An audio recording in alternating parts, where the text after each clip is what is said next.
Hello, everyone. Thank you all for coming to the SEED 2026 final presentation. We are very excited to showcase all the work our students have been working on for the past 6 weeks. 6 weeks seems like very little, but they have accomplished a whole lot. Let's get started. Oh, also, quick house rules. We have like bathrooms over there, like if you want to go around, that way we don't cut through this way. And then help yourself to food as you please, just mindful of noise. But thank you so much. So welcome all to the Hideo Sasaki Foundation. If you are not familiar with who we are and what we do, we are a 501c3 organization that works on creating equity in design. We do public programming, design grants, and design education. And our students are part of our design education mission. I have put up here a quote from Hideo Sasaki, which was the founder of Sasaki Associates in 1953. I can honestly say that this has been what we as TAs and leadership have been living every day. It says, when the office started, it was in combination with teaching. The whole atmosphere, the interrelation of teaching at the school, and seeing these kids grow up and then in turn go back to teach, it was a great, great period. I would never trade that for anything. And that was in 1988. This is our seat staff for this year, and I'm very proud to say that most of the students, with the exception of one, is actually a returner and an alumni of our design education initiatives, which is exactly what Hideo was talking about in having this students come through our programs and also return to teach. So this is like a very full circle moment for us. And we want to take time to recognize a few people and organizations. So these are all the advisors that made this possible. We also have Andrew Gutterman, who is not included in the slide. It wasn't updated, but he was a C3 mentor, and Elaine Zhang, who also assisted our C3 team. But it took a power team, and these are all people that took the time of their day and their very important and busy projects to give our students time to mentor them and guide them through their projects this year. We also want to give a big thank you to our funders, the City of Boston, the Metro North Workforce Board, and Sasaki, who is our host in this place. They are the ones that fund the youth positions and are able to make this experience a paid experience our students are learning and earning at the same time. Awesome. And the other part, I'm not sure why I didn't update, but we also have the supporting organizations. We had UTEAL, who's right across the street from us, who hosted this year our C3 students. We have Save the Harbor, Save the Bay, who allowed us to go on a really awesome site visit this summer. And we had Shawmut Construction and Studio NA, who facilitated some really amazing tours of sites that they are working on. And this year, we have really, but before we start our project, we have a few sites that we're going to introduce. So we are working with Boston Green Academy, and we have Dave in the room. Raise your hand, Dave. He was our partner for this project. We also worked with the Jackson Man BCYF and Main Streets, Austin Brighton Main Streets.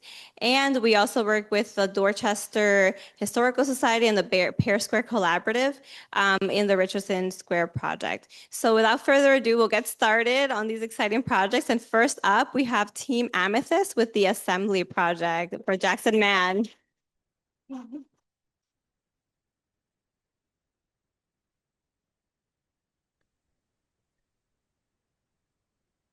We have Sara, Arfin, and Theodore.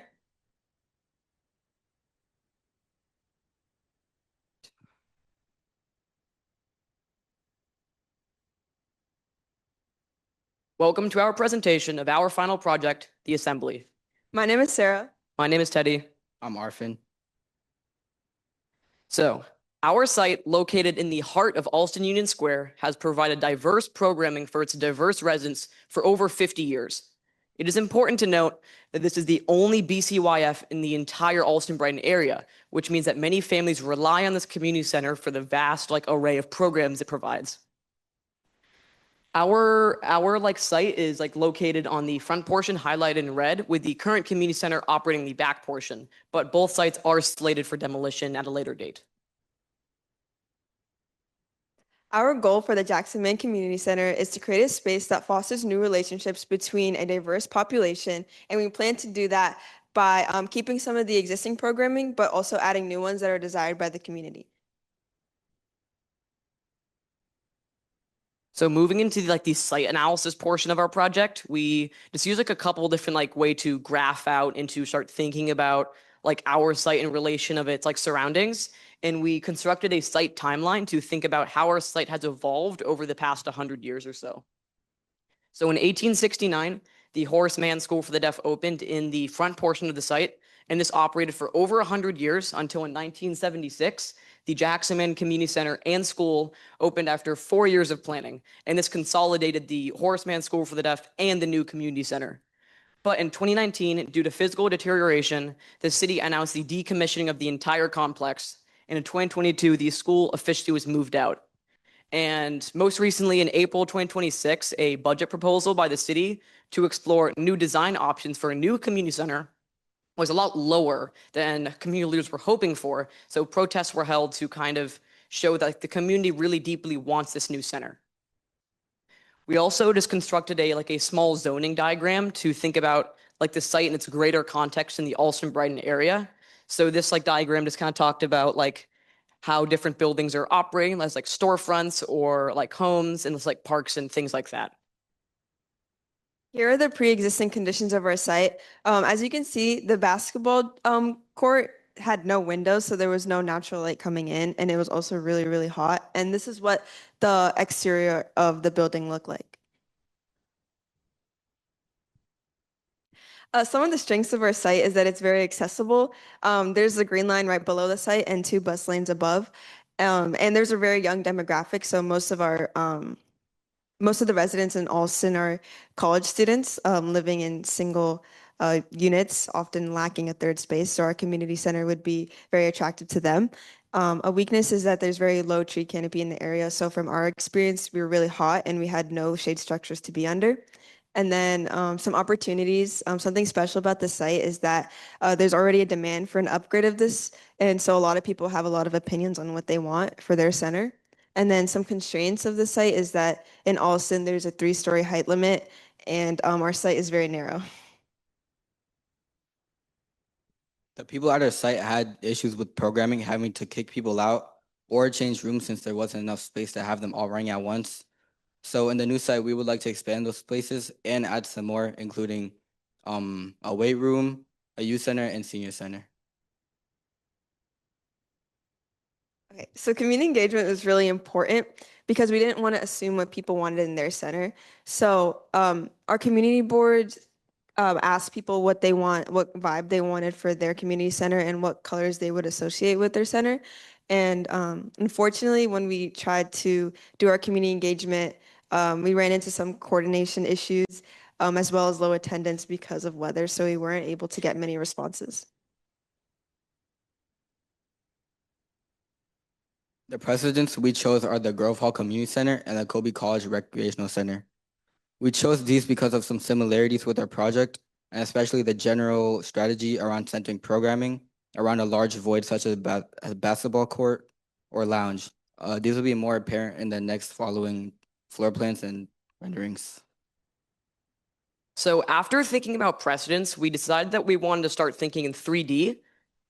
So we created this massing model, and the goal of this was to start thinking about how different programs could be laid out throughout the site and what kind of floors they would be on. But during this, we also started to make some very early on design choices. Choices such as the use of a terrace as seen in the top left and the use of an atrium with the blue square to use and these were just very influential as it carried on into our final design. So we think this was a successful exercise. This is the floor plan for the first floor. And on the north side, we have it facing Union Square and can enter straight through the park or lobby of the park. And also, we have the gym oriented facing north so it doesn't receive harsh sunlight. So that'd be looking at Cambridge Street.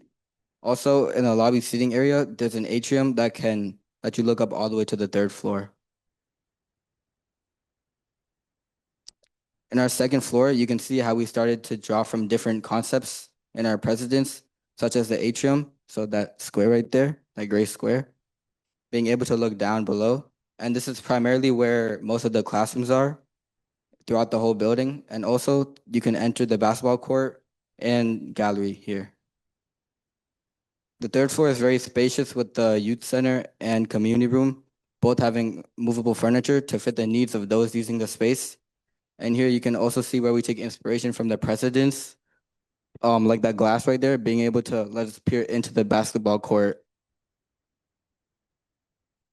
Okay, so for some of our rendering and details, this collage this collage was created to get a sense of what we wanted people to feel upon entering our site, and we focused a lot on adding green space because that's something that the site lacked before. And on the next slide,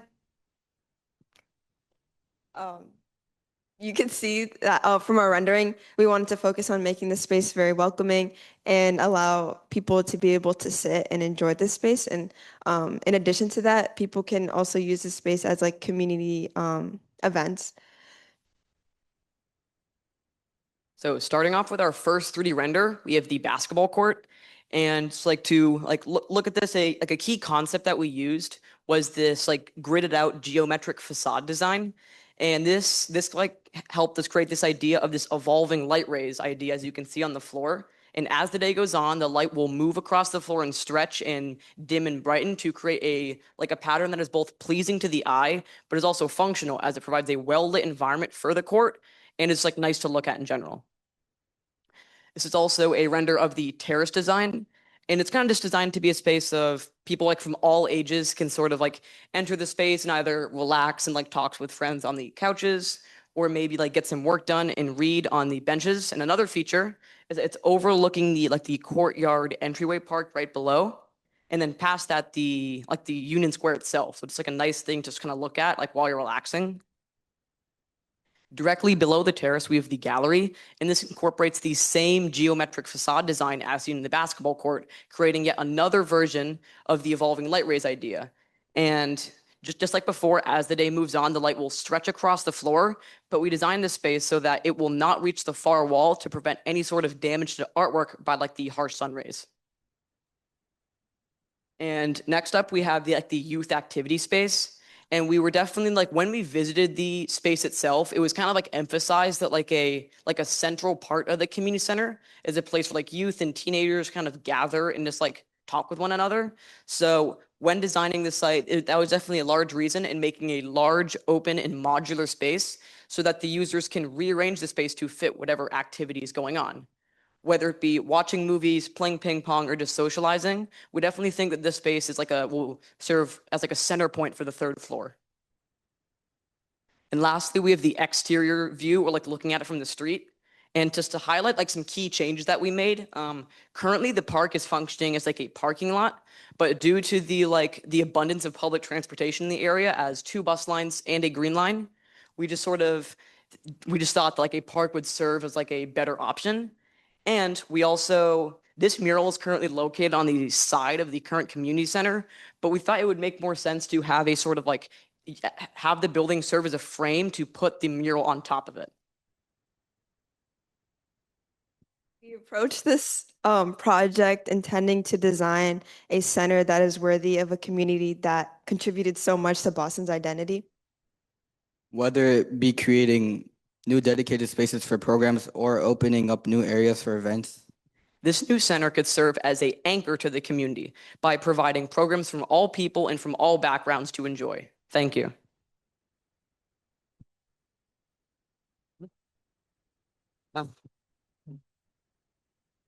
Any questions?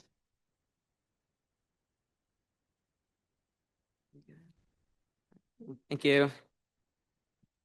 Well, we want to recognize you all, and we also want to recognize their TA who has been pushing with this project the whole entire time with them. Arham, can you come on up? Thank you.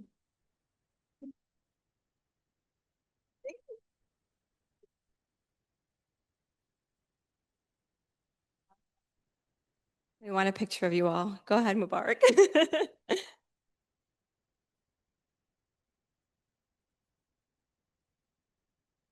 Thank you.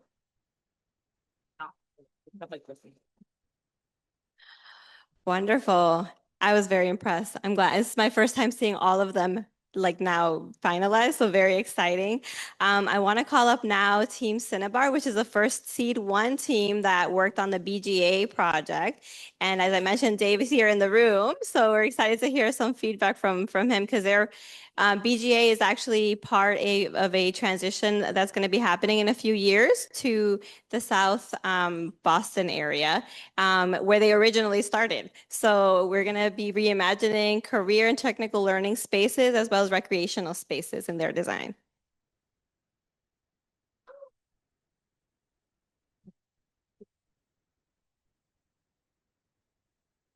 Hi everyone, we're Team Cinnabar and our project is the BGA Collective. I'm Nicole. I'm Keilee. I'm Alonozo. And I'm Shuayb. Shree's not going to be here with us today. To the start, this is our agenda for this presentation. Firstly, we're just going to go over our mission statement and introduce BGA. Secondly, we're going to go over our site analysis. And third, we're going to go over our design concepts and then our development. This is Boston Green Academy. It's a public charter school in Brighton for serving grades 7 through 12, and its focus is on sustainability, environmental justice, environmental leadership, and green careers. So for the first 3 weeks of this program, we were working on the current BGA site, and on week 3, we found out that the new BGA site is going to be at South Boston High School in Southie. And when we visited this current BGA site, we realized that many of their outdoor spaces were isolated and separate from each other, and their gym is also unsuitable for games. So our goal is to create cohesive outdoor learning spaces and design a flexible multi-use indoor space to create a sense of community. So this is a quick word map of some main ideas that we tried to conjure up. And the 3 main words that we're going to be focusing on this presentation is accessibility, green, and community. So first, we're going to start with our site analysis with the current BGA site and the new BGA site. So these are some of the pros and cons that we had for the first BGA site. One main con is the proximity between the street and the sidewalk with the garden and the green space that causes like a big like safety issue to us. Another like main con that we had was the bars on the windows in the basement.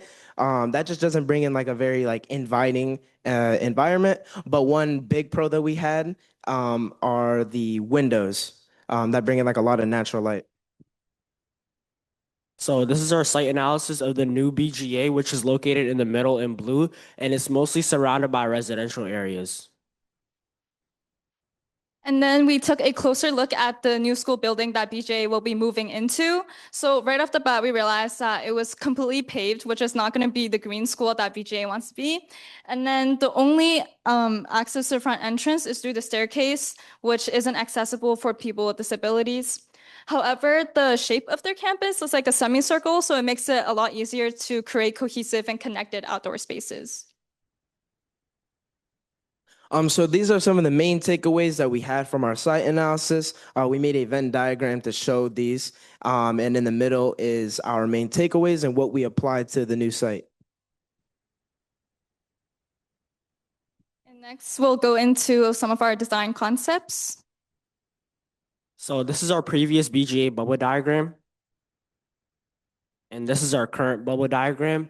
We kept the main ideas like the microforest, front lawn, outdoor classroom, garden, and beehive in the greenhouse, which is going to be used in the winter instead of the outdoor classroom and the flex space. And here is our heat and circulation map for the teachers, and their main spaces in which they're going to be is the outdoor classroom, the flex space, and the greenhouse.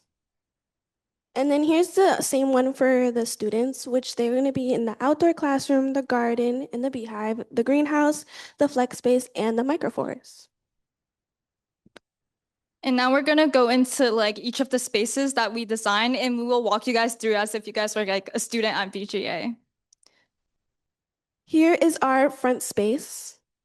As you can see in the front space in the current site, they have a ramp that is located on the side of the building, and how you get in with the ramp, you get in through the basement and not the main level. So we're adding a ramp, and it will be located on the main level and with the concrete tiles and a metal railing. And then here's a section of our ramp with a wood support column, concrete, and wood floors with a non-slip mat and metal railings. And then here's a section of the support column with the bracket and the screws. Next is our microforest. Here's our microforest, which includes native plants and night lights.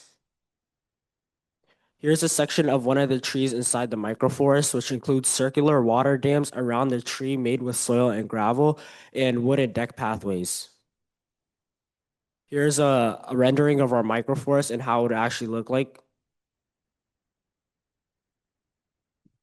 Here is our plant palette with the trees and the flowers, and these will go all over the microforest. So when we visited the site, we noticed that the benches were broken and the garden beds were in good condition. So we decided to use teak wood for the outdoor classroom, cedar wood for the greenhouse, and maple for our flex space. And so this is our garden. So this is a quick collage of our garden and what we envision the space to look like. So this is a bird's eye view of the garden. As you can see, it's in like a circular shape. That's supposed to help a lot with the circulation for students and teachers. And the highlighted space on the garden are various different plants. And so this is a side view of the garden. There's another circular like shape in the middle. That's for seating. We thought this was very important because this creates like a very interactive environment for teachers and students. And this is a quick rendering of the garden and people being in the garden. And then here's another plant palette of all the plants and fruits, spices, and vegetables we're all gonna have. Next is our outdoor classroom. So this is a quick collage of our outdoor classroom and how we envisioned it to be, which includes solar panels, metal fences, native plants, and teak wood tables. Here's a 3D model of our outdoor classroom. We added garden beds along the classroom and glass walls so that it could feel more inviting. And this image on the right shows how students will circulate through the classroom. And now we'll go into our greenhouse. So this is our initial collage that kind of gave the vibe that we wanted to capture. And then this is our 3D model kind of in context with the building in the back. That's the school building. And then you can see a quick preview of the pipes that we will get into later. So this is our greenhouse layout. On the left, you have the spring and the summer, and it's mainly going to be used for planting. And then during the winter and the fall, it's going to be the alternative outdoor classroom instead of the rooftop one. And we simply put wood boards on top of the plant beds to create them into tables.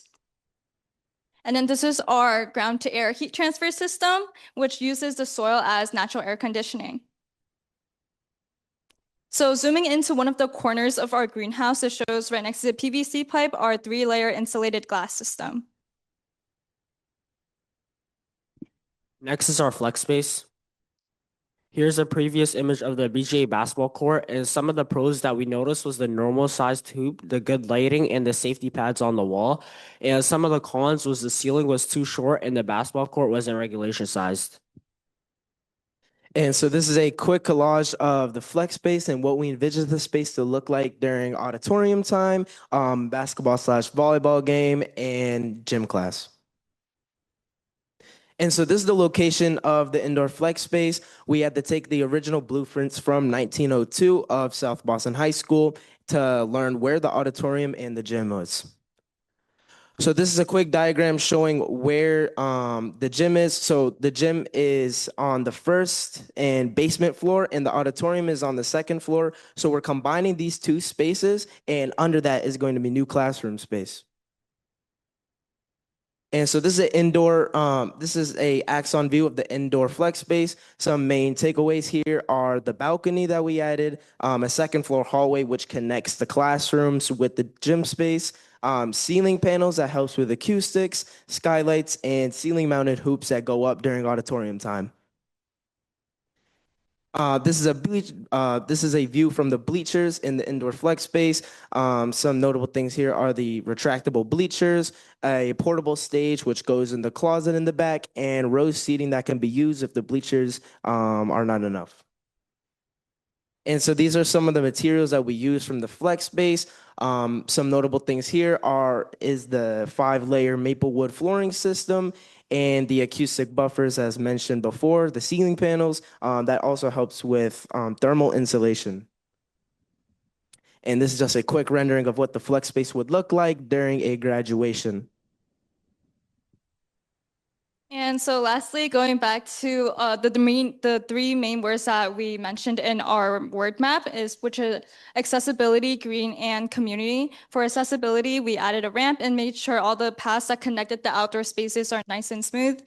Our green spaces include the garden, the microforest, and the greenhouse to inspire sustainability and environmental justice. And for all of our spaces are like inviting community gathering, but specifically our flex space allows for events like student assemblies, sports games, and career fairs. Thank you.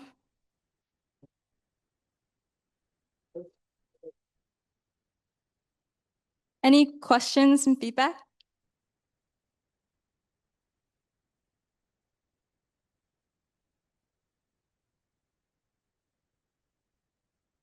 Can you pass it down for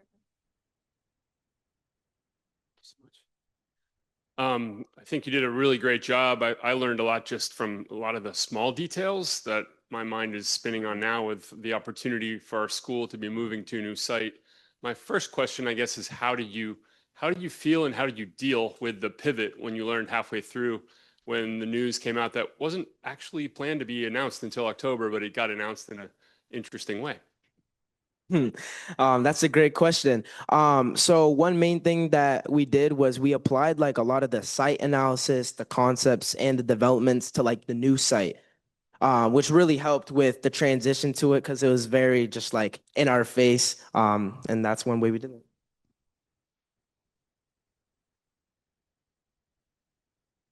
Of course. Thank you. Yeah, and this is seed one. This is young people that have never really been in this type of design program before. So it just goes to show how much some good mentorship and tools can really carry a team, of new learners.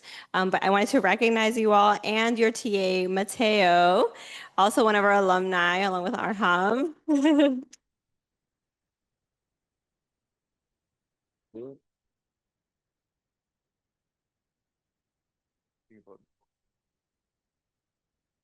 Thank you.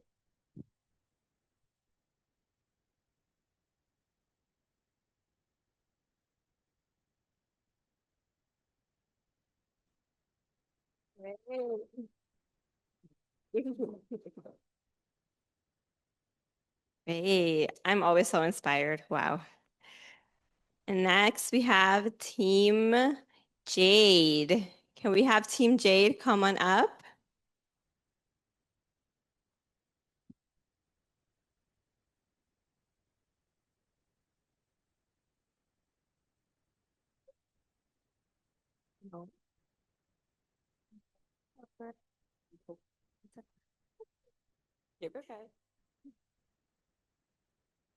Hi, Seed and families. This is our presentation, The Eco Wheel, inspired by the cycles of nature where color, wildlife, and learning come together to create a vibrant learning space.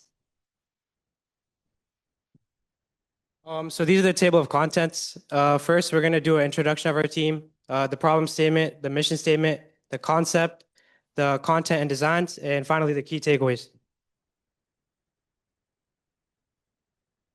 Hi, I'm Aaliyah. I'm Liz. I'm Ali. And I'm Rizwan. So when we first visited the site, we found out two major problems with the site. We realized that students weren't as involved in school programs relating to their green space, and the existing communal spaces aren't as inviting, so students weren't able to have these communal spaces to talk to each other and have a community. For the transportation routes, everything in this red circle is everything in a 5-minute walking radius from the school. As you see, there's a couple of food places as well as only 3 bus stops.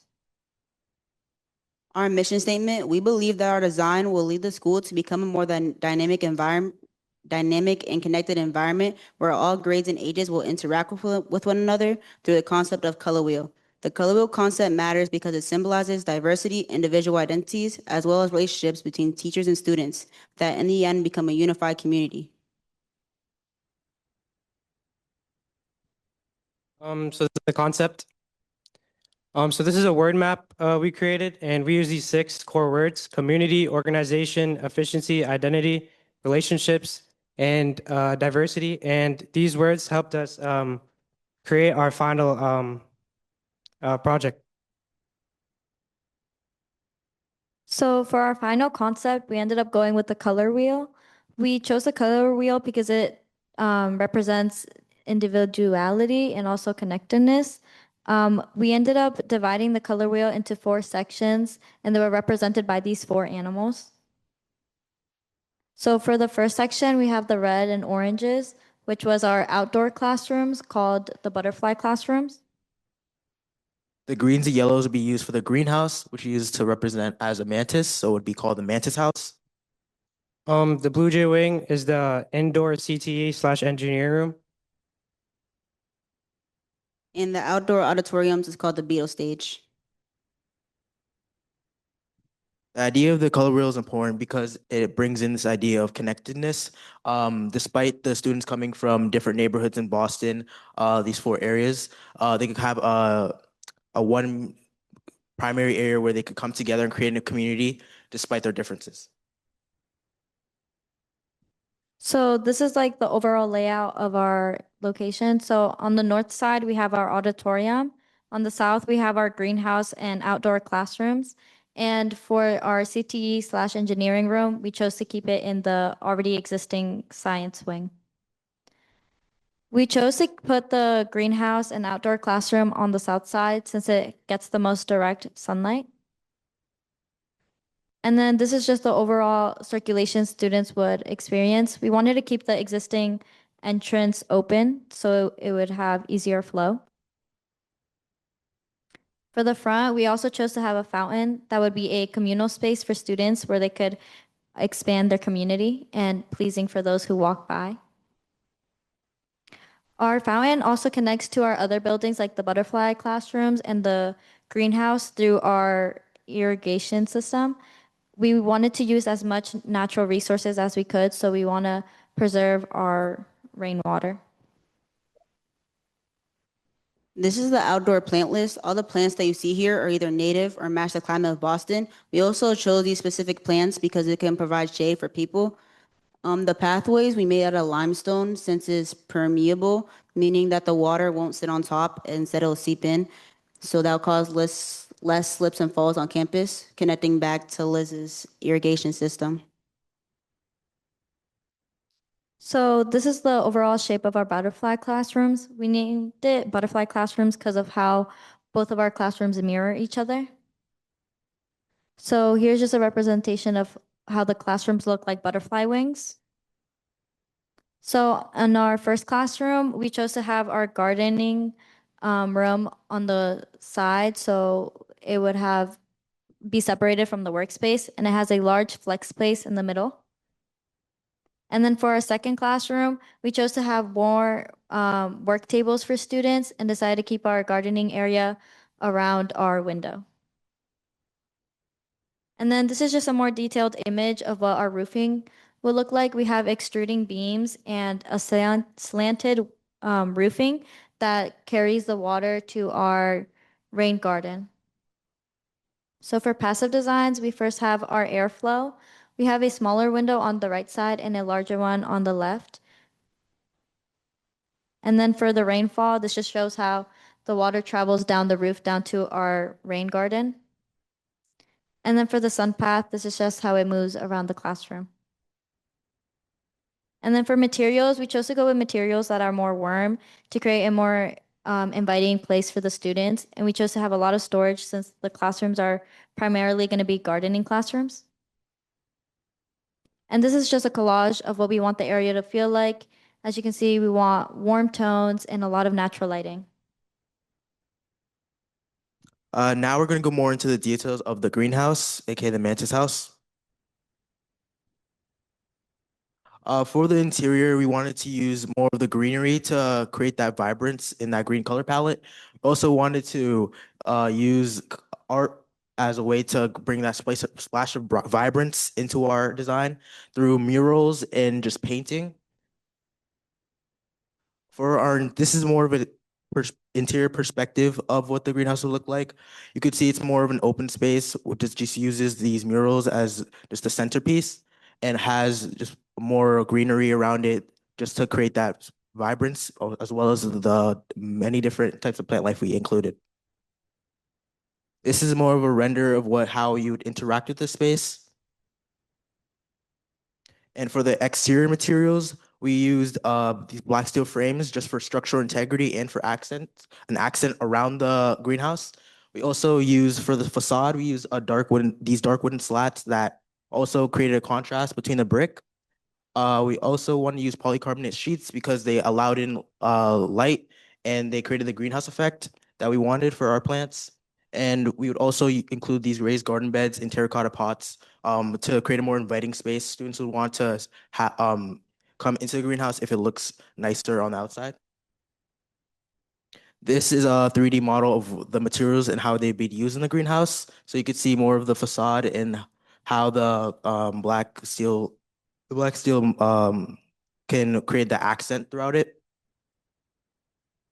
This is more of a window detail of how the windows work. Since we want them to open, we'd use a hinge inside of the heading of the window and also have a locking mechanism in the sill. These windows are important because of the idea of stack ventilation. As heat rises, we can open the windows and allow that heat to escape. During humid days, it's more important, in the summer, and it creates a more comfortable environment for the students. The roof is also helpful for the drainage system. As the storm runoff comes down, it would go into a trough that leads underground into a gravel filtration system that would lead into a filtered water storage, and it can be pumped back into the greenhouse, and it's just promotes the idea of renewability since it is a green school. This is also our plant list. We followed the idea of the color wheel and just use a wide variety of plant life. And these are all native wildflowers from Boston, so they're more sustainable throughout the different seasons. So this is the Blue Jay Wing, which is our indoor CTE/engineering classroom. This is our floor plan. We have a door in the ramp, door and a ramp. We have a desk and projector. We also have tables, storage space, workspace, a laptop cart, and engineering machine room. This is just a slide to look at everything in the room, and sorry, and open space in the middle. These are materials. So we chose like a cool palette for our classroom, and we also chose more, I guess, like popular furniture for the inside. These are our base materials. We have chemical resistant and durable concrete flooring. We also have customizable low maintenance and durable metal panel system. And we also chose acoustic panels that are customizable and dampen sound. This is a more close-up shot of our engineering room. These are the machines. And in the back, you can see the acoustic panels I mentioned previously. And this is our door and ramp. I implemented the ramp because I thought it would be more easy for materials to move more freely throughout the class, and also for people with disabilities to be able to come in. This is our render. This is basically the open space I was talking about earlier. It has people working, and it's an open space, so it'll be more easier for people to move and stuff. This is the Beetle stage located on the north side of campus. This is the material list. We decided to keep everything very circular, so everything's more connected. We also decided to add plays since the school says that they have a big play every year. For the material list, we decided for the exoskeleton to use blackened stainless steel 304. For the timber substructure, we use reclaimed teak wood, and for the cladding, purple glazed terracotta. We decided to layer these materials this way so the exoskeleton works as the main structure and the timber and terracotta work as natural insulation as well as dampen sound. And these are the pros for each of the materials. For the seating, we decided to add a gap in between the seats so students are able to place their bags there instead of taking up a seat that someone else could use. We also decided to place wood on the back of the seats so that students' bags wouldn't fall over. We also added wood on top since it's a more softer structure. This is a more softer material as well as adapts to the body temperature better. This is how people might move around when there's a play going. As you see, it's a very open space. And then for our key takeaways, in the butterfly room, we chose to show relationships between students and teachers by making it a welcoming space for students. The greenhouse represents diversity as the amount of plant life shows the diverse range of the plants that are in the greenhouse, and also it shows that pursued effort between all the students to maintain the plant life. And I chose organization for the Blue Jay or the indoor classroom, so it'd be more organized and more safe. And for the auditorium, the key takeaway is community, since this is a place where all grades and ages can come together as a unified community. Thank you. Any questions?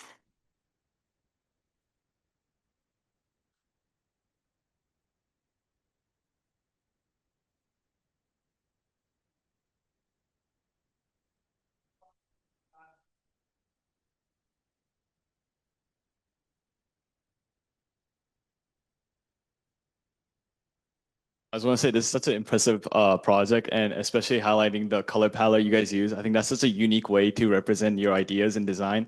And I just want to give props to you guys because that's such a cool way to showcase all your thoughts and process. So props to you guys. Good work, guys.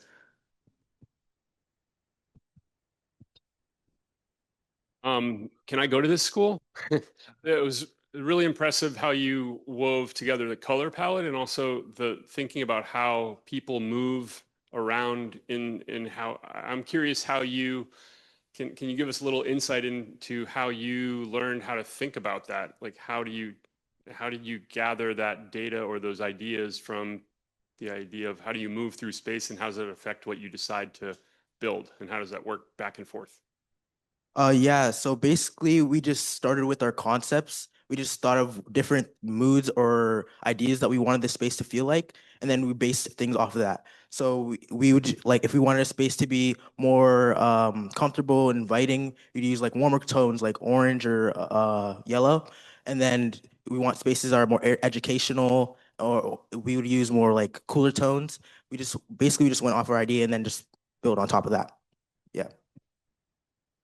We also wanted a place that we would want to go to school at too. So we also thought about how we would move through it and what we would like since we're all students and how we would like our school.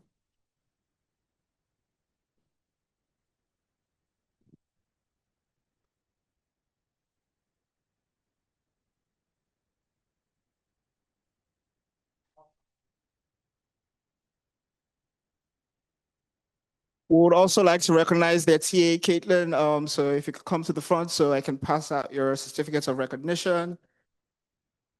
Katelyn was also a seed intern who came back as a TA for her first time. So you're going to take a picture.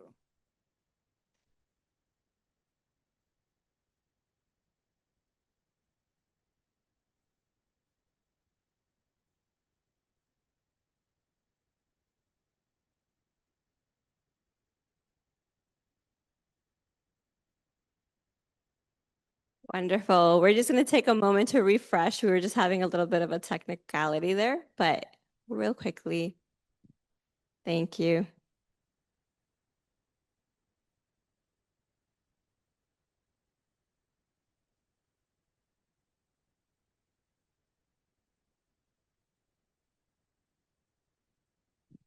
Awesome. And then next up, we have Team Sapphire with the BGA, the Lighthouse, and Clover Court. Can we have Team Sapphire come up? Thank you.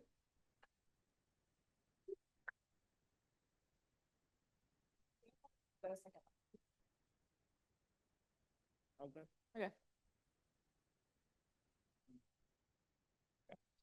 Hey guys, we're Team Sapphire, and this is our week 6 presentation. I'm Dania, and I go to Boston Latin Academy. I'm Aayush, I go to Boston College High School. I'm Lily and I go to PHA. I'm Chelisa and I go to CRLS. So just to run down what we're going to talk about, we're going to first start with what is Boston Green Academy and what they're about. Then we're going to talk about what we noticed. Then our problem statement, some site analysis. We're going to go into our interior classroom. Then we're going to go outside into our exterior classroom and landscape. And we're going to wrap it up with key takeaways.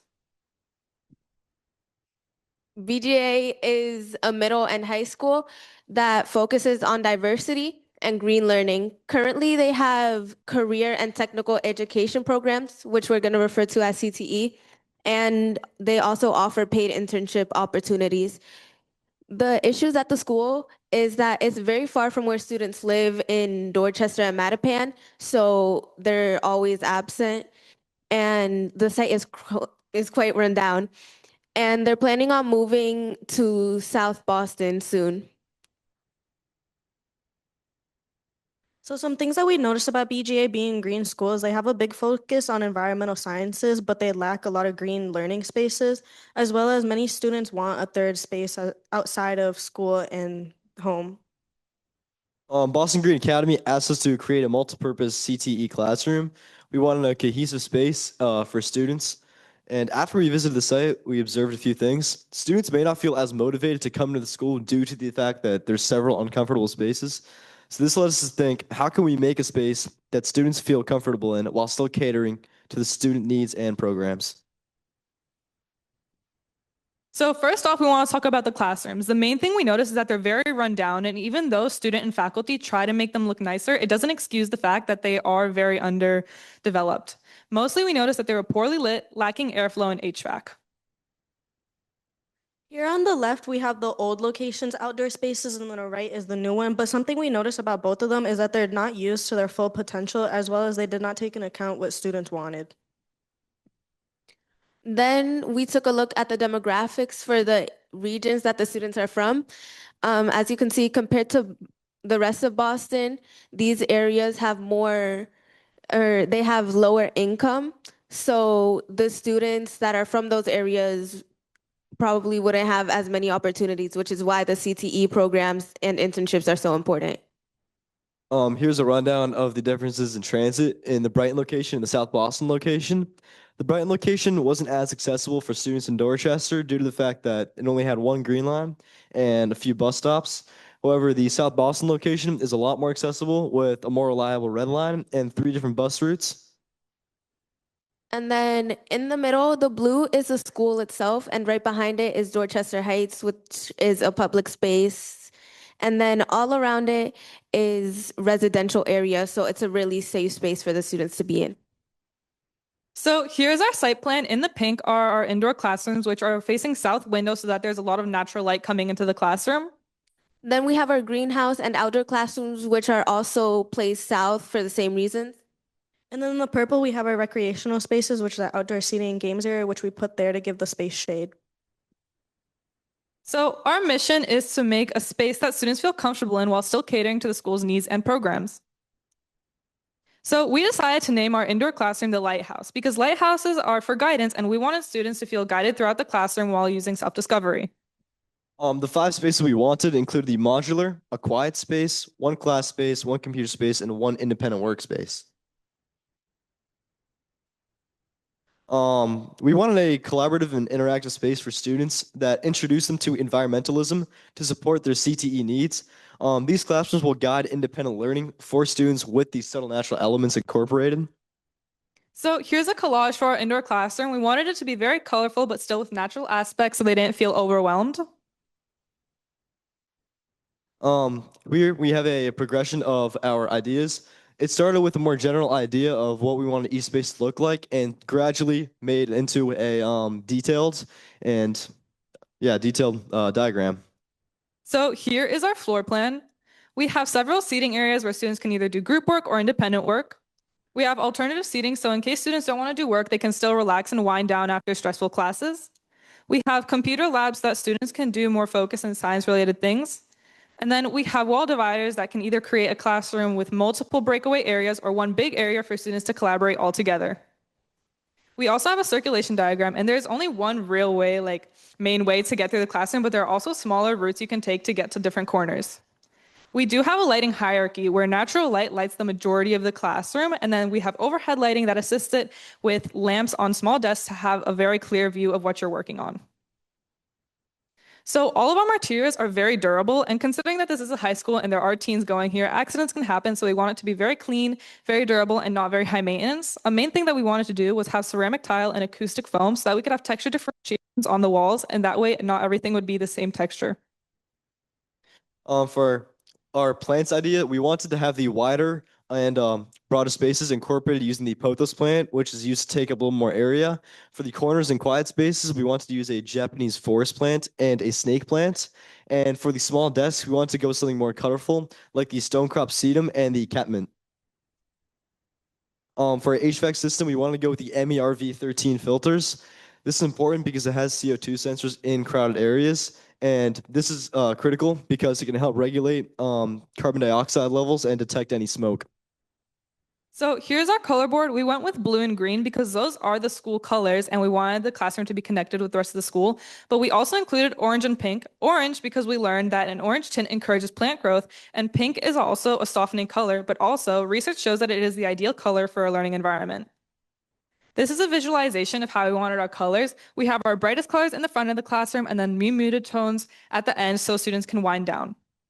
This is just another version of that, but with all the different textures. For a lighthouse render, we wanted to go with a glass partition wall that's also going to be collapsible. This is really going to help open up the space. And here's a point of view from our library area. We wanted it to be more secluded so students felt as if they can have a little private space to wind down after classes. So here's a cut into the wall next to the library. The main thing that we changed was adding mineral wool insulation for soundproofing. Here's a cross section into the planter pot. We wanted to add a water retainer so any moisture wouldn't seep into the wood on the exterior. And then moving into the outdoor area, we called it the clover court, as four-leaf clovers represent luck and they're very unique like the school. Like a four-leaf clover, our outdoor area has 4 different spaces with each leaf being assigned a program. So we wanted our outdoor classrooms to be more student-led and hands-on learning using the natural assets like the plants, and the recreational spaces will be more catered to the students' needs to create a better school experience. And here's our collage for the greenhouse. We wanted to use glass for the roofs and walls to make sure sunlight can come in, and a main part of our greenhouse is the fact that it can be used year-round. We started with a very simple bubble diagram, just getting the overall idea of what we wanted the outdoor classrooms to be like, and then moving into 3D models before we learned the actual new site, and then we created a model for the new site. Oh, and here's our program for that. Outside, you can see that to cater to students' need, we have the game and seating area, as well as with this new one, there's more emphasis on green space, especially near the greenhouse where we have the trees to block out sound. And then for our circulation, there's a more separation between the learning area and the games area, with it being connected between the parking lot. And then the trees all around the area create shade, as well as in the parking lot and seating area, the planting pots are multi-purpose. And then for our materials, the Georgia marble, concrete, and grass squares are all used for the flooring. And then the aluminum and polypropylene are for furniture, so the tables and chairs. And then the glass and galvanized steel are for the greenhouse. This is just a visualization of the more learning space of the outdoor area. And then this is a visualization of the seating area where you can see that we use the Georgia marble for the flooring, as well as here. Then for the organic materials, we wanted to use more fruits for the greenhouse area. and then more landscaping plants for the recreational area. And all of these plants are native to Boston, so they can really handle the weather. And then also we wanted to add a similar color palette to the indoor classroom just to tie the two spaces together. And then we decided to put the taller plants in the back for the recreational area just to create more shade there and make it a more comfortable space. And here's our render for the seating area. You can see that the planting pods all have an organic shape to make it feel more natural when walking around. And then this is a render for the inside of the greenhouse, just showing how students would move around the space. So we did a section cut of the greenhouse, and it's made mainly of glass walls, concrete floors with a steel frame, and transparent solar panels. Then for the roof, we went more in detail we wanted to make it open just to allow more airflow and sunlight for the plants. And the foundation is concrete. It's a few feet underground just to make the greenhouse more stable. And here's our section cut for the garden bed / seating, which can be multi-use. And again, with the durable materials, the inside is made out of concrete, and then we use the white oak panels on the outside. And then there are also removable cushions for people to sit on. Overall, despite the difficult transition from the old site to the new site, we wanted to keep the student experience in mind. We really learned a lot about sustainable design, and if we could add more to the project, we would like to improve the gym and auditorium to fit the student needs. We learned a few things over the course of the program about how to incorporate green space in the classrooms, maximizing space, and building around student needs rather than always take the most efficient approach. Thank you. Thank you.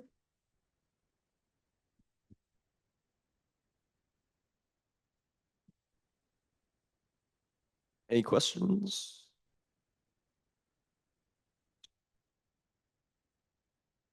No question? A question? Thank you. Thank you. Thank you. Dave, feel free to give feedback. It's your school.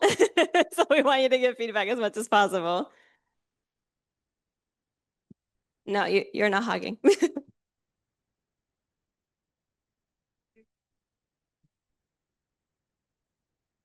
Thank you. I'm really impressed by how you analyzed and you took really seriously what the deficiencies are of our current operation, really, and you took a student perspective. You weren't afraid to be honest. I really appreciate that. I think when we think about building or refurbishing a new place that we're moving into, there's so many great recommendations here I'd like to bring back to our team. And probably the number one is let's listen to young people and maybe hire some of you as consultants. But I guess one question is, what do you think is maybe the most cost-effective change that you're recommending? Just even if you have to guess. I would say the most cost-effective change would, in the indoor classroom at least, would be adding the collapsible walls, because we feel that not only would this help create a multi-purpose classroom, but also that way when you would want to have separate areas, it wouldn't have to be a huge demolition process where you have to build a whole new wall and have a ton of construction come in and you would have to close down the classroom for some time.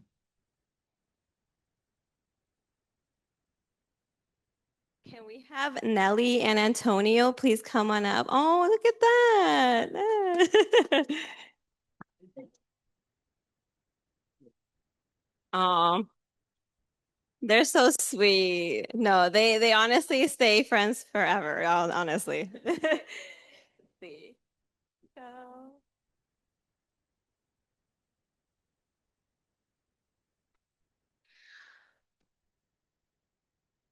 Thank you so much for all your hard work. Métete para allá.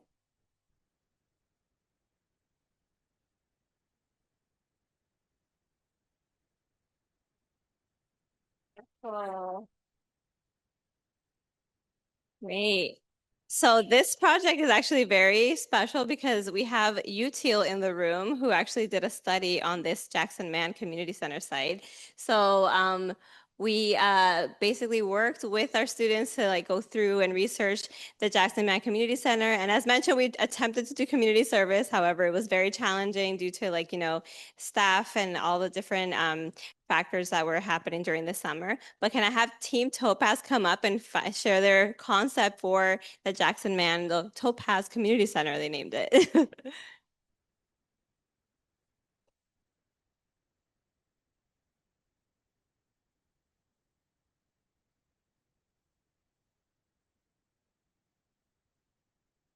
Good afternoon, Seed, friends, and family. I'd like to present to you the Topaz Community Center presented by Team Topaz.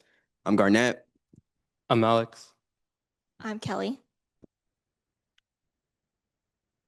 Alrighty, let's start off with some overall history of the existing site that's on the existing building that's on the site right now, the Jackson Man Community Center. It's the whole thing. In 1972, that building was first it was an idea, and the goal was to provide educational, cultural, social, and recreational services for all Alston residents. And then in 1976, that's when the K through 8 school moved in and the Horace Mann School for the Deaf moved in.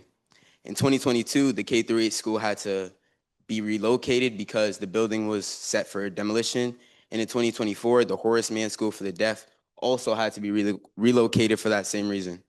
When we looked up at their website, we noticed that their current goals, they state that it is we, the community, who must demand, direct, develop, and determine what the community will be. Our goal is to make a comfortable, diverse, and engaging workspace for Alston residents. The objective is to create a new, more reliable community center suitable for all Alston residents.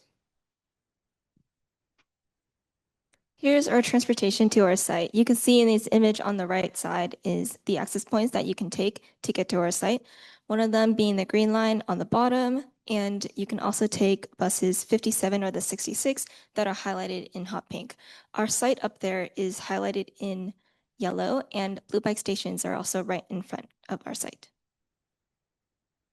We can also see for the accessibility that people with disabilities have good accessibility around the site. We should also know that the Jackson Man Community Center was historically one of the first hard of hearing schools that had access for people with disabilities. Here is a diagram for the surrounding areas.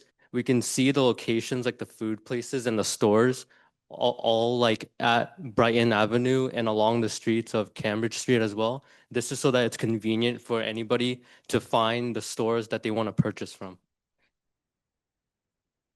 Here we have a chart for demographics. We can see that on the pie chart, it favors people ages 20 to 40. This is mainly due to the places like colleges nearby, including Harvard and Boston University.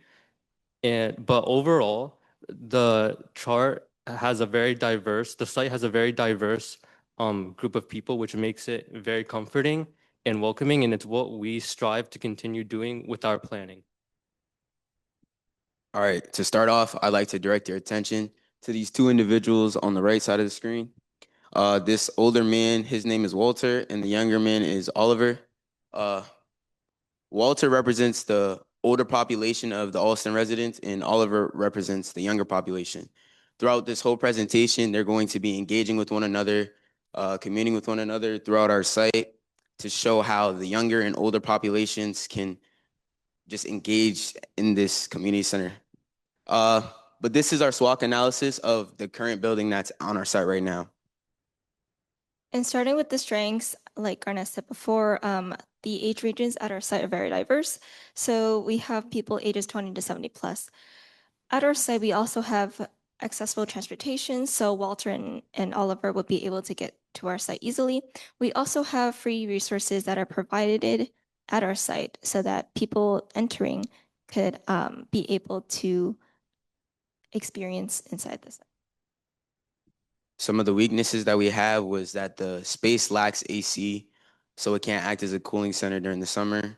On the interior, some of the paint is also coming off, which may make it look unpleasant. And also, it's the only community center in Alston, which makes it isolated from others, unlike in Boston, where there's a lot of community centers close together.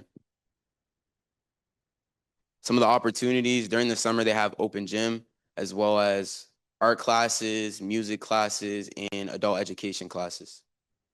Some of the concerns that may affect Walter and Oliver are the fact that some specific programs from their hobbies may not be provided by the site, as well as sometimes senior programs and youth programs overlap in the same room, which can cause struggles for scheduling and managing all programs.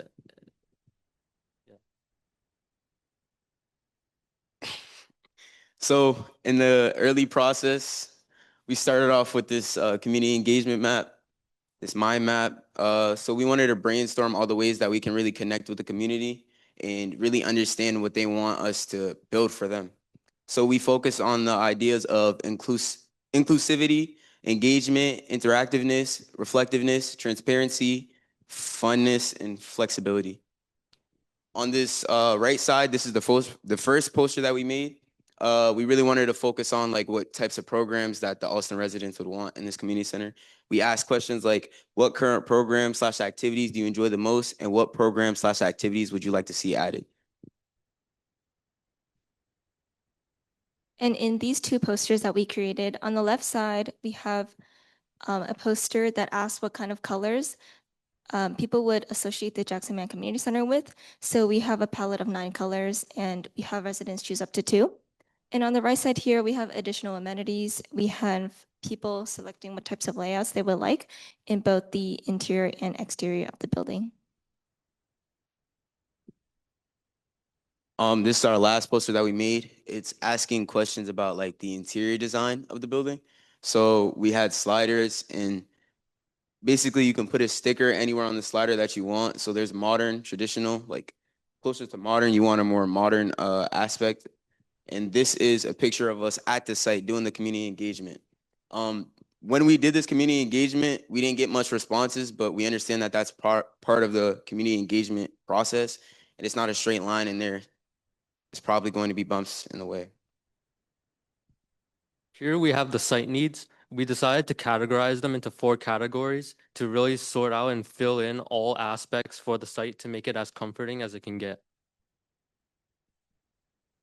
And here are the floor plans for our site. We have 2 floors, and we decided to highlight each of the classrooms and program areas in their respective colors that you saw before, because we wanted to have we wanted to promote like inclusivity. So we decided to put larger gathering spaces in red and other rooms in green, pink, and blue. Here is the circulation diagram of our site. You can see that on both of them, they have red lines that indicate how someone would navigate throughout the building.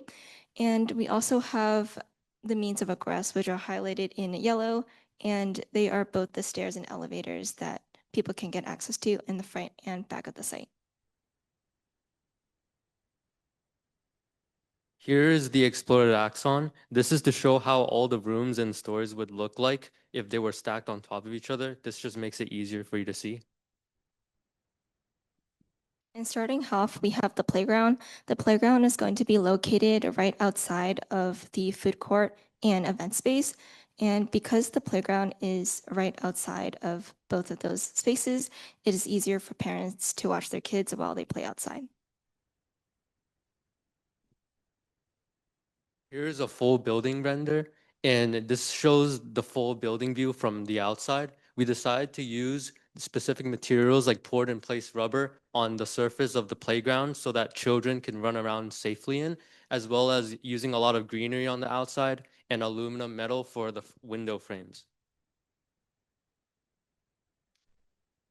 And this is the balcony. The balcony is located on the 2nd floor. And some of the materials that we used was ash staggered wood for the flooring. We used stainless steel for the railings, as well as plastic for the tables. This is our precedence for the food court and event center. On the bottom, we're going to start off with the food court. So we wanted to really promote greenery in this area. So we have plants, flowers, pots, all that, as well as an outdoor eating space if people want to like chill outside, feel the breeze. And they can also do that while watching their children play at that playground. On the top, this is our precedent for the event center. We wanted bright tone floors and walls, and we also wanted like neutral colors so it promotes like a calm sense. This is just the rendering of this. So the brick that we have is desert iron spar light velour face brick. For the umbrellas, we use canopy fabric and bamboo wood for the chairs inside of the cafeteria. In the bottom left corner, you can see Walter and Oliver communing, eating, talking as they enjoy this space. Here's the library president. We decided to make it comforting on the inside with the specific wood material because we wanted people like elders to read, relax, and play board games while children can also like study and do their homework quietly. This is our gym president. We really focus on the large windows so that a lot of sunlight can easily come into the building. It's also triple heighted, so it's at 30 feet. So there's no problem with any balls getting stuck in the ceiling or whatever. Yeah. This is our rendering. Like I said earlier, we have that brick for the floors inside of the gym. We have oak stretcher wood and then just glass surfaces for all of our glass. But on the inside of the gym, like if you're circulating throughout the building, you could look into the gym and see all the activities that are happening inside the gym because there's interior windows as well. And here is the auditorium. In our building, the auditorium is in the center. And because we chose to put the auditorium in the center because we wanted people to enter on the first floor and immediately see it behind the reception desk. Here is the auditorium render. You can see this is a view from the second level while people are inside. And this is what it would look like when the auditorium is being used. You can see that the light is really shining on the stage.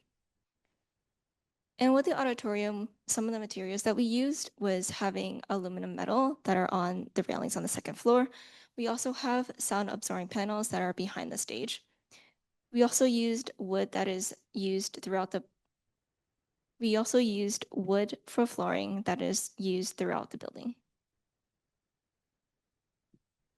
In the bottom left corner, Oliver, Walter, and they're watching the show.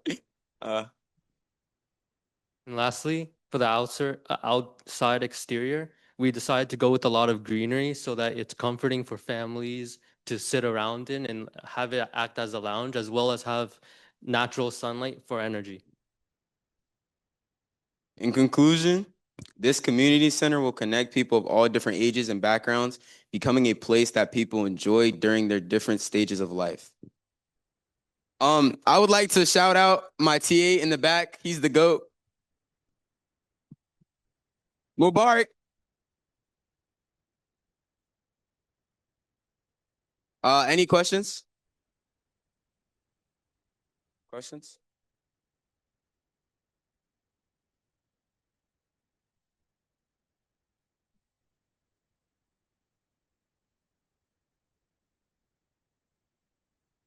Okay. I was wondering because you've all done amazing work, but you worked a lot on the interiors and we had talked a little bit about interiors before. What was the piece that you found the most difficult to really bring to life on the interior of the building? It was definitely the auditorium. That took a long time. Putting all the seats in there, directing the light towards the stage, making the top floor railing area. Yeah, that was probably the hardest.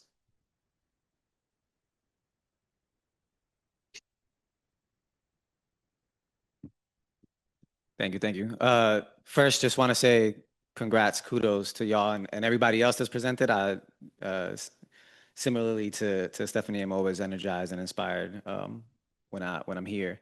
I have a question that's not necessarily about the building, but more about just sort of process and kind of what y'all are walking away from this experience with. I'm curious, like having gone through this process, how are you seeing and thinking about your city and your communities and maybe the world more broadly differently now? Yeah, let's stop there. That's a big question. So yeah, how is this experience sort of changing the ways that you're able to sort of see and think about your communities and maybe the role that you want to play in seeing changes in the future? So some changes that we noticed were that like while designing a community that like it fits everybody, some things that you want to think about is like the experience in general, like walking around and noticing like all the events on specific floors. It's like the organizing.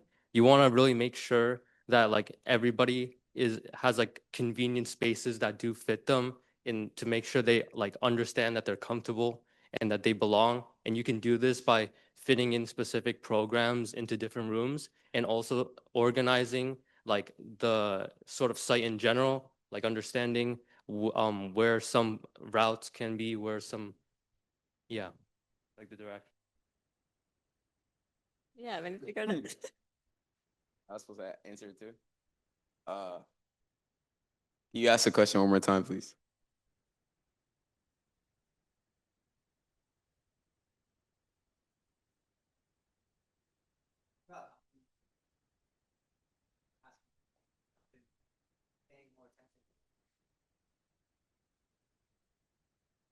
So I definitely have a lot more respect for like designers and everything because I didn't really know how much of a hard process and long process that it was. So that's probably the biggest thing. Yeah. I think throughout these 6 weeks, I really gained a lot of insight in different types of design because I'm going into a field of some type of design I wanted to explore a bit more and getting to know like different types of like fields that you can go into besides engineering because I'm going to engineering, but I'm still like figuring out like different types. Thank you. And we want to recognize Mubarak as well. Come on up, Mubarak. All right, everyone, we're going to make our way back for the final presentation of our Seed 3 team. Can I have all of you have a seat? Thank you so much. Thanks. We were led by our mentors, Sara Lamarty, and we were mentored as well by one of the principals here, Sasaki, Andrew. I'm Jonatan. I'm Mahedra. And I'm Thao.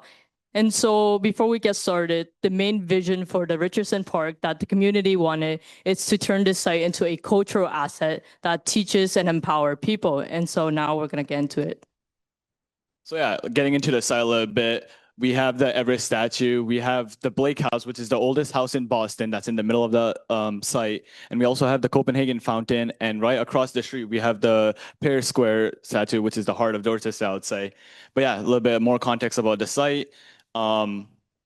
This is what the site looks like, like as you walk through the site. As you can see, the trees are not as well maintained. There's littering. There's a random lump that we'll get into further in our design later on. But yeah, this just gives you a general idea of what the site looks like right now. And so getting into a little bit of the history of Dorchester as a whole and the park itself, prior to colonization in the 1600s, Richardson's Park used to be used as a gathering spot as there used to be a great pond within the site.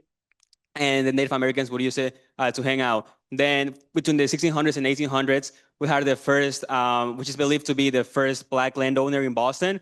As well, that was the era when Dorchester became a farmland and fishland, as Boston used to be surrounded by water. And then between the 1890s and the 1900s, we had the first wave of migration within Dorchester, this being mostly European. And then between the 1960s and 1980s, we had another big wave of migration, this time being mostly Caribbean. And this is the current usage of the site. As you can see here, people can be seen sometime walking their dog or in wintertime sledding. And then in this upper area, because of how it not being properly maintained, not a lot of people go into this area, which also explains to why the Everett statue and the fountain goes unnoticed because it's being covered. And this is how people are walking through the site right now. And the main key point here is that people are using this space here as a cross through to the other side of the street because inherently this block is way too long. And so within our design, we really want to take that into considerations and make it safer for people because this is a slope and it may be dangerous in time of raining or winter. So yeah, a little bit about the noise and sensory diagram of around the site.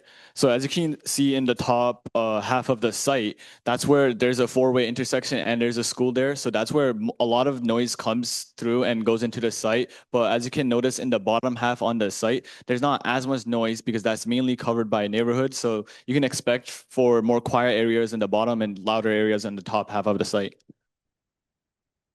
And then this is a section of the site, essentially cutting the site horizontally or vertically. And the main key takeaway is that the site have a rapid change in elevations. As you can see here, from this point to this point, there's a rapid change. Similarly, with this section as well. And so within our design, we really want to take that change in elevations into considerations and how to design around it. And so with all the previous research between the site analysis, we came up with this concept statement. This park's redesign will restore the lost history of Dorchester and give people a sense of resilience and hope by weaving together the diverse histories and communities of the neighborhood. We believe that by restoring the past and engaging in the present, the community can foster a welcoming future. By linking the past, present, and future, the design will unify and empower the residents of Dorchester.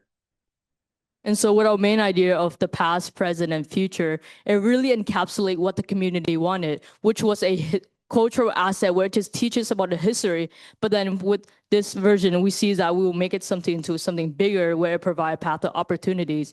Because by learning about the past, staying engaging in the present, and understand that your voice matters, we can build a future where everyone is heard, especially in this area, comes together and just make a better future. And so for some of the materials I wanted to include, we took inspirations from other presidents. We wanted to include some type of wooden benches along the side, as well as a hint of blue between our historical trail with signs of blue to highlight how Boston used to be surrounded by water and how Dorchester used to be mainly a fishland, as well as some light installations along the trail to give people guidance when they're walking at night, and as well as this cool grass seating like feature.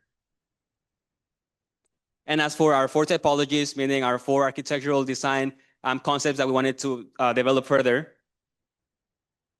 The first one being the historical trails. So as you walk through the site, you have these pathways, which are the historical trails. And we want to put these different waysides across the sites, such as the QR code, interactable, movable waysides where kids can come and learn about the site and the history, and also informational waysides. So as you walk through the sites, there are different ways to learn about the site, the history, like such as the Blake House, the fountain, and the statue. So yeah, we just wanted to give multiple options, multiple different ways to learn about the site and the history of Dorchester as you walk through the site. Now, for the culture garden, we really want to acknowledge the indigenous people's presence within Dorchester or like within Boston itself. And so a way to represent that is by having sculptures of the squash, corns, and beans, which is essentially the three main crops that indigenous people used to grow. And we'll have this within our cultural gardens, and I'll explain furthermore later. Then this is the activation space, which is a space where the communities can come and host a different amount of space, such as the late night movie shows or farmers market and so much other spot, because we want it to be a flexible thing that community can have. And these are some of the art installations that we took inspiration from. We mainly wanted to make the art installations as interactive as possible. However, to fully develop them, we want to collaborate with local artists in Dorchester. And so just as we mentioned, the four topologies, historical trails, art installations, cultural gardens, and activation space. This is where you can see them or can find them around the sites. And now highlighting the cultural gardens, the cultural garden will act as a corridor that invites people to go from one side to another by having a more vibrant, very lush greens and vegetations, as well as incorporating the three sisters to it. So yeah, going to the design, before we go into design, I just want to highlight our 3D model we made. It's a 1:16 replica of the site and neighboring context. We have the pathway, we have the statue and the Blake House and the fountain. This is a very rough, we just have the pathway basically just to represent what it would look like walking through the site. And as you get time, look at it and just, we'll point out at points. Yeah, you can also notice that with the path, it does not take a lot of space. And so there's a lot of green space left for the community members, just like the Express. Yeah, echoing off that, we wanted to acknowledge that the community members really wanted to emphasize on keeping the green space and not getting rid of any trees. So this is why our pathway and our design looks like that. We wanted to really keep that in mind and wanted to represent what like the whole community wanted. So as we as you see, as we paved through the site, we made sure we're not taking any trees away and having as much green space as possible. And as we have the oldest house in Boston, this being the Blake House within our site, another popular idea within the community members was to add the second oldest house in Boston, this being the Keilee House, into our site, which is why we decided to create another iteration of our design, this time including the Keilee House. And the path will remain almost the same, with the only difference being that we would add this little crossover path up here, and that we will have to take out some of the existing trees around this area while keeping some still around. And so with this design, you really see those main points. Now for the ADA, the community really expressed that they want this space to be for everyone. And so that would also include people on wheelchairs or even mothers with strollers. And so with our design path, we really took that in considerations and have a design route for them, as you can see in red here. When you're navigating through here, you can follow through the path and go down here. However, in this blue area, it might potentially be a little bit dangerous because of the steep slope. And so we have signage to reroute people into the safer way if they're on wheelchairs or have strollers with them. And here's a vegetation diagram showing some of the ideas of vegetation that we would add to our site, all of these being native to Boston, and also some historical trees such as the clapper native to Dorchester, while having waysides with them, talking about the history of them. So yeah, this is a bird's eye view of what the site looks like with the Keilee House and the Blake House. And as you see the site, how people are walking through the site, we have benches, street lights. We just wanted to highlight the 4 historical elements that Jonathan's going to get into. Yeah, as you guys can see, here we have highlighted the Keilee House, the Blake House, the statue of Edward Everett, as well as the Copenhagen Fountain. So yeah, those are the 4 elements that we wanted to really highlight. But now moving into the left side of the site where we have this open space.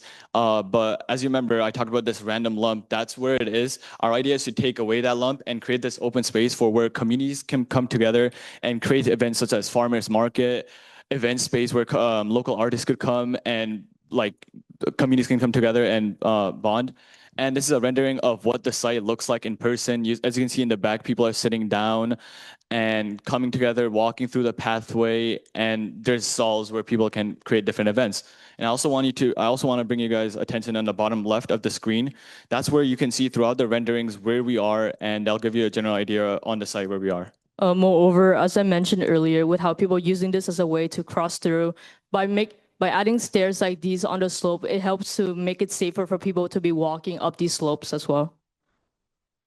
Yeah, going more into this open space, we also made it so this place could be also used as a movie night where we can put removable projectors where people can come at nighttime watch movies.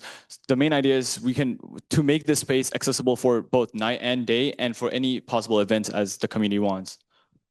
Now, this is a front render of the site. As you can see here, this is the oldest house, the Blake House. And you also notice this curve-like bench. The reason why we wanted to include this within our design is because it really matched with our concept statement with weaving the past, present, and future.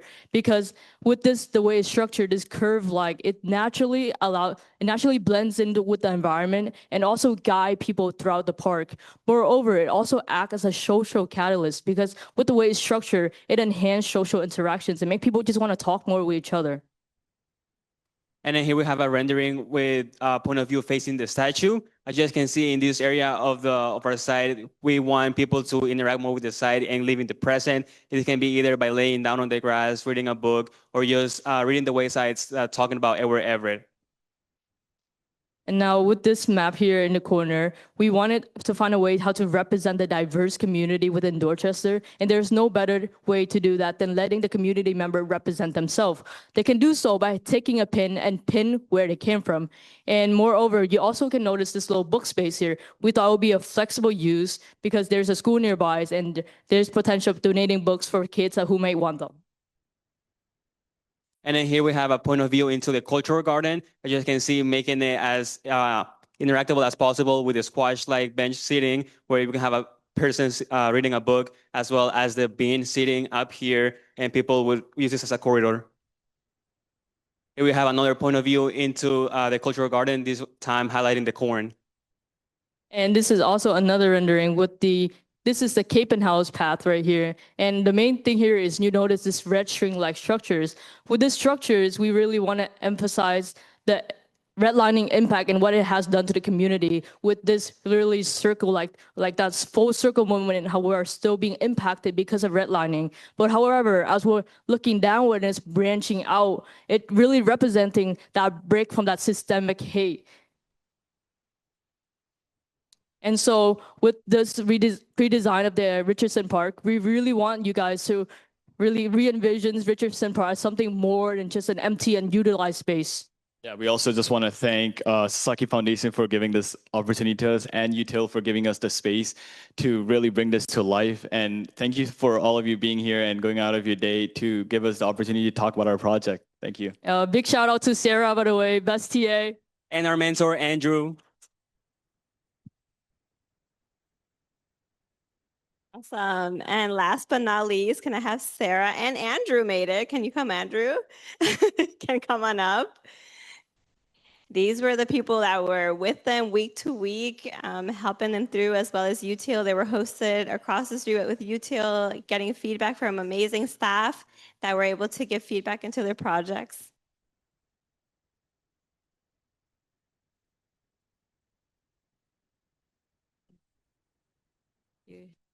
Yeah, can we have someone from Util come on up? If anyone would like to come up and represent Util.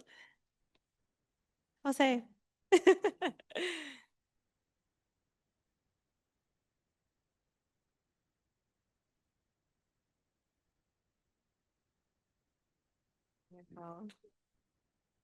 Wow. Thank you so much, everyone, for coming out and listening to all the work that our students have completed over the past 6 weeks. Can I get another round of applause for that?